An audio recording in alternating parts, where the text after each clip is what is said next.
আউযুবিল্লাহি মিনাশ শাইতানির রাজিম বিসমিল্লাহির রহমানির রহিম। সম্মানিত শ্রোতা বন্ধুরা, আসসালামু আলাইকুম। সবাইকে আন্তরিক ও শুভেচ্ছা জানিয়ে একটা ভিডিও করার জন্য আপনাদের সামনে নেওয়ার জন্য এসেছি। সবাই দোয়া করবেন। আল্লাহ তাআলা আমাদেরকে দুনিয়াতে পাঠিয়েছেন একটা স্বাধীনতা দিয়ে। আপনি ইচ্ছে করলে সোজা পথেও যেতে পারেন, আবার ইচ্ছে করলে আপনি বাঁকা পথেও যেতে পারেন। তাতে আপনার কোনো বাধা নেই, কারণ আপনাকে দুনিয়াতে আল্লাহ তাআলা একটি ক্ষণিকের সময় দিয়ে পাঠিয়েছে। সময়টা খুব ক্ষণিকের। আপনি 1 মিনিট পরেও যেতে পারেন, হয়তো আর 1 বছর পরেও যেতে পারেন, কিন্তু আপনাকে যেতে হবে। আপনি ইচ্ছে করলে সোজা পথে উপার্জন করতে পারেন, আপনি ইচ্ছে করলে বাঁকা পথে উপার্জন করতে পারেন।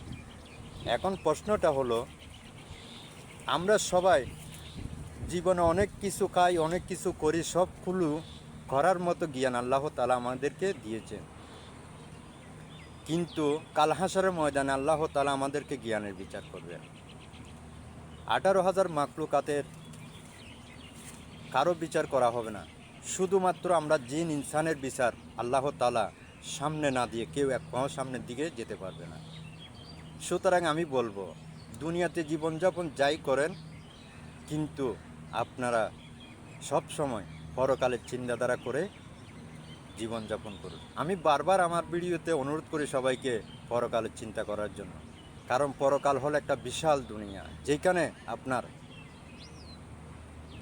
আপনার কোনো শেষ নেই, অনন্তকাল। সেই দিন আমাদেরকে ওইখানে অবস্থান করতে হবে। তাই সবাইকে বলি, সবাই বাঁকা পথে ছেড়ে দিয়ে যেইখানে থাকেন আপনারা পরকালের কাজ করুন। পরকাল একটা বিরাট একটা অনন্তকাল, সেইখানে আমাদেরকে থাকতে হবে। আল্লাহ তাআলা আমাদেরকে জ্ঞানের বিচার যেদিন করা হবে, আমরা সব কিছু আল্লাহর মাখলুকাতের সুস্বাদু জিনিসগুলো, মিষ্টিফল জিনিসগুলো, আমরা একটা লসালো জিনিসগুলো আমরা যখন আমাদের গালের মধ্যে বা জিহ্বার মধ্যে নিই, সবগুলোর সাথে আমরা বুঝতে পারি। কিন্তু আপনি আল্লাহ তাআলার কাছে সেদিন প্রশ্ন করবেন, আপনি সবগুলোর স্বাদ আপনি বুঝতে পেরেছেন, কিন্তু আপনি পরকালে কি করলে আপনি পরকালে আমার কাছে প্রিয় হবে, সেই জিনিসটা তুমি বুঝতে পারো নাই। আজকে তোমার জন্য কঠিন এক ভয়াবহ শাস্তির সম্মুখীন হতে হবে, সেটা তোমার নিজের কামাই। সবাইকে ধন্যবাদ। সবাই আমার জন্য দোয়া করবেন, ভুল হলে ক্ষমা করবেন। আসসালামু আলাইকুম প্রিয় শ্রোতা বন্ধুরা, আমার জন্য দোয়া করবেন।